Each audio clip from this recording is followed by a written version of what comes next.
இது உங்கள் a.d.s மணி channel. இன்றைக்கி நம்ம பார்க்க போகிற வீடியோ என்னென்னா பாசி பருப்பு பாயாசம் தான் பார்க்க போகிறோம். இந்த வீடியோவை ஸ்கிப் பண்ணாமல் பாருங்கள். மறக்காமல் நம்ம சேனலுக்கு சப்ஸ்கிரைப் பண்ணுங்கள், பெல் ஐக்கானை கிளிக் பண்ணுங்கள். இப்போ இந்த பாசி பருப்பு பாயாசத்திற்கு தேவையான பொருட்களை பார்க்கலாம்.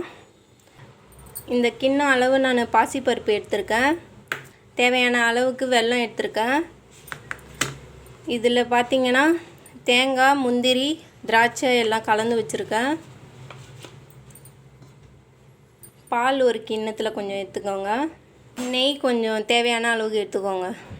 இப்போ பாசி பருப்பு பாயசம் எப்படி செய்கிறதுன்னு பார்க்கலாம் ஃப்ரெண்ட்ஸ். வாங்க வீடியோக்குள்ளே போகலாம்.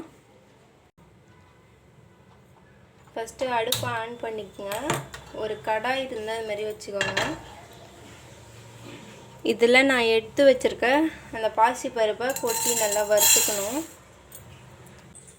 அடுப்பை சிம்மில் வச்சு நல்லா தீயாமல் வறுத்து எடுத்துக்கோங்க.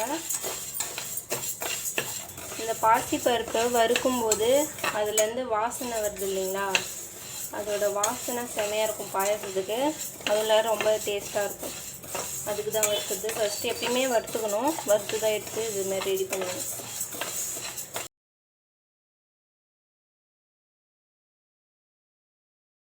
இதுக்கு தேவையான அளவுக்கு தண்ணி விட்டுக்கலாம்.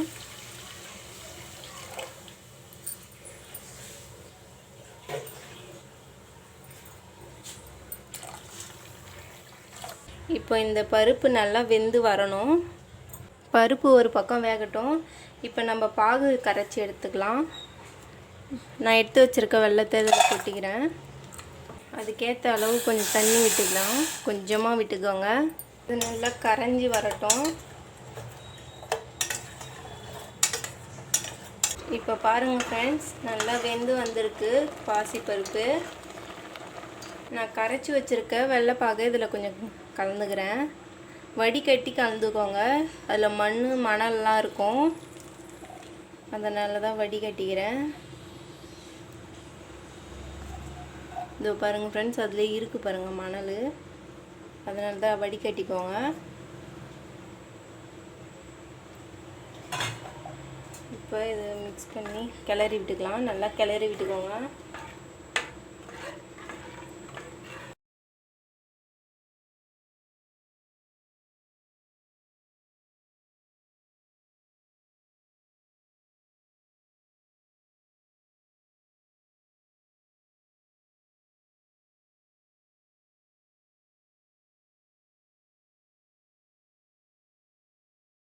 இப்போ ஒரு கடாய் வச்சு லைட்டாக நெய் விட்டுக்கோங்க. நம்ம ஏற்கனவே எடுத்து வச்சோம் இல்லையா தேங்காய், முந்திரி, திராட்சை, இதை நல்லா நெய்யில் வறுத்து எடுத்துக்கலாம்.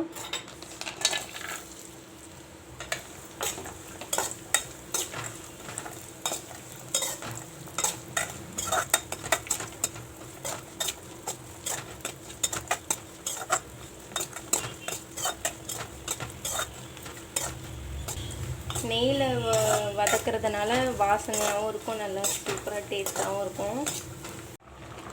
இப்போ இதில் கொஞ்சம் பால் சேர்த்துக்கலாம்.